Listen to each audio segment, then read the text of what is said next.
Ya la la, ya la la, ya la la, ya la, ya la la, ya la la, ya la la, ya la, ya la la, ya la la, ya la la, ya la, ya la la, ya la la, ya la la, ya la. Shiru Ladonai, Shir Chadash, Shiru Ladonai, Kol Haaretz, Shiru Ladonai, Shir Chadash, Shiru Ladonai, Kol Haaretz, Shiru.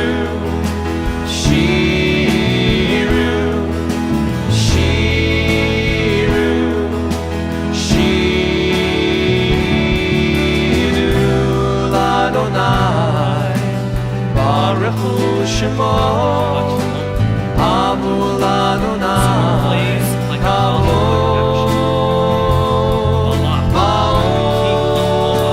was afraid that the neighboring Israelites would attack his nation. In order to protect his people, he summoned Balaam, a pagan prophet who had the power to bless or curse and whose words would come to be truth.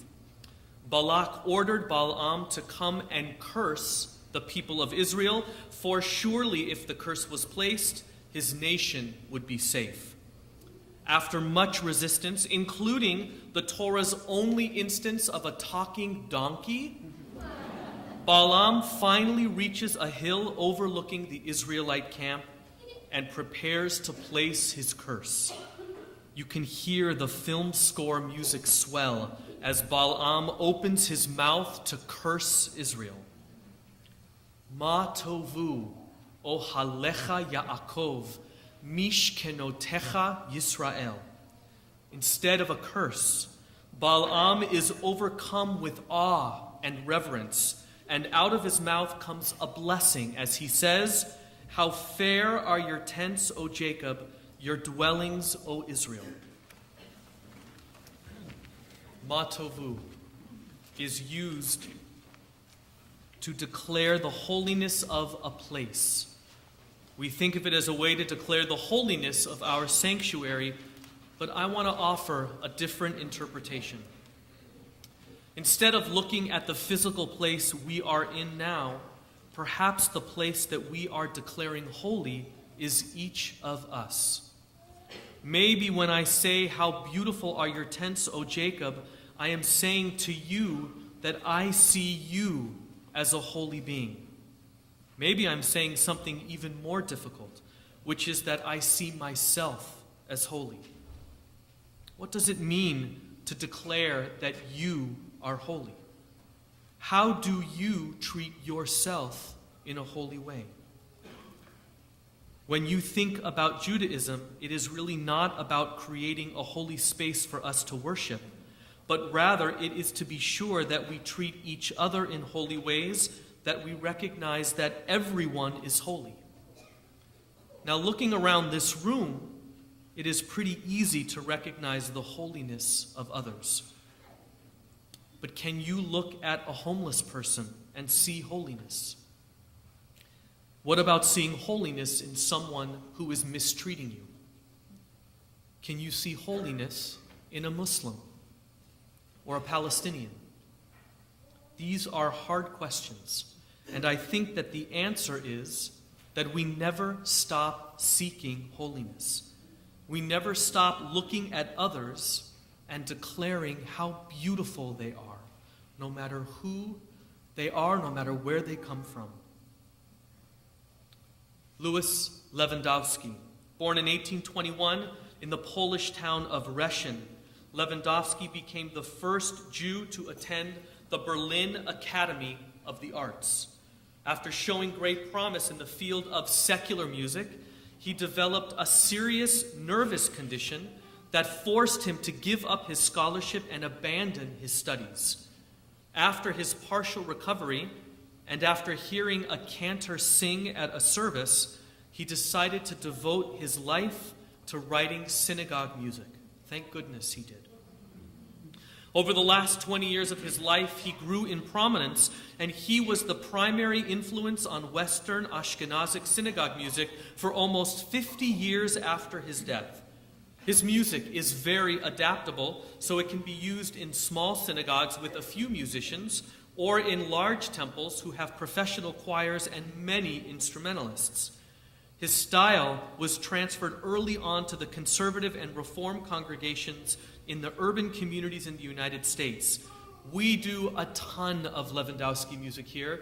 You might not even know that it was almost 200 years old because of the way that we do it, but we do it a lot. This version, written in the mid-1800s, is the oldest version we will experience tonight. For me, this is my childhood. I remember hearing this piece every year on the High Holy Days as Rosh Hashanah services began. Hearing the introduction on the organ, followed by a crescendo as the music gets louder until the explosion of the choir singing the exclamation of Ma Tovu, it still gives me a shiver up my spine. All of the pieces we have experienced this evening, of all of them, this one, in my opinion, is the most grand and the most awe-inspiring. It feels like we are truly walking into a holy place, not unlike walking into a room with a king or a queen. They create the holiness of that space, and we are just lucky enough to be able to witness what they have created. In this case, God is our monarch, and we are lucky to be standing in a room inspired by God's holiness. A departure from the other versions that make us feel like we are partners with God. This one seems to place God on a pedestal. There's no build-up to holiness here. It is there from the start. Rather than seeing a melody rising upwards like the other pieces, this one starts with a very high exclamation, sorry sopranos, a high exclamation, and the rest of the melody seems to work its way down from excitement to calmness as the tune comes lower and the dynamics get softer until we are almost at a whisper at the end of the first section and then again at the end of the piece. It is as if we are overcome with the excitement of being in the presence of God, and then we relax into that holiness. This view aligns with how the Reform movement looked at God at that point, and the music is easily connected to Eastern European music written at the same time. This piece follows the same pattern as the Ephros piece. In fact, Ephros was very much inspired by Lewandowski. Do you remember I told you about that first book that Ephros published of all the Jewish music? The first piece in the book is the Ephros Ma Tovu. The second one is this one. So it's very much inspired by this piece, in that the choir makes the same communal statement of the first two sentences, followed by me making it more individual, and then the choir coming back offering our communal prayer. Ma Tovu, Lewandowski. Amen.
Our final version of Ma Tovu is one that I composed in honor of Rabbi Strauss and his family joining us at TAE. As you are all aware, the past few years have been a time of tremendous change and transition at TAE. And at times, the holiness of our community almost seemed to fade to the background as we dealt with the pressing issues surrounding that transition. Our holiness was there, made evident by our strength to walk this path of transition and not let it destroy our community. But our own personal turmoil seemed to distract us from this fact. As we welcomed Rabbi Strauss and his family to our TAE family, it almost felt like we were finally able to breathe again. And with each breath, we welcome back a recognition of our holiness.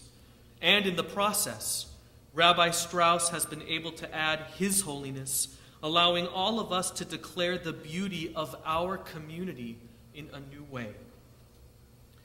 2 years ago, I would say that TAE was holy in spite of this transition. And now, because of all of you, because of the work that our staff has done, because of Rabbi Dubois, because of Rabbi Diamond, and because all that Rabbi Strauss has brought to TAE, I say that TAE is holy because of this transition. As we experience this new setting, may we all be able to look at each other and at ourselves. May we be able to look at this synagogue and our greater Jewish community and declare, Ma tovu ohalecha Yaakov, mishkenotecha Yisrael. We are a beautiful and holy representation of God.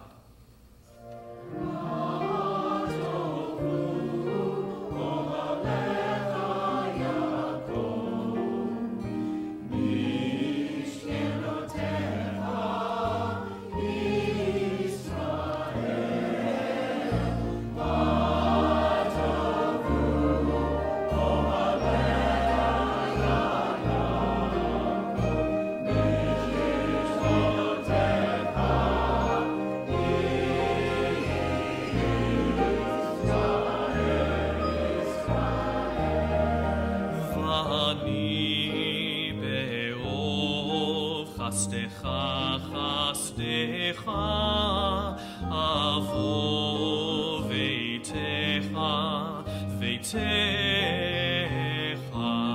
אשתחווה לכל קודשך ביראתך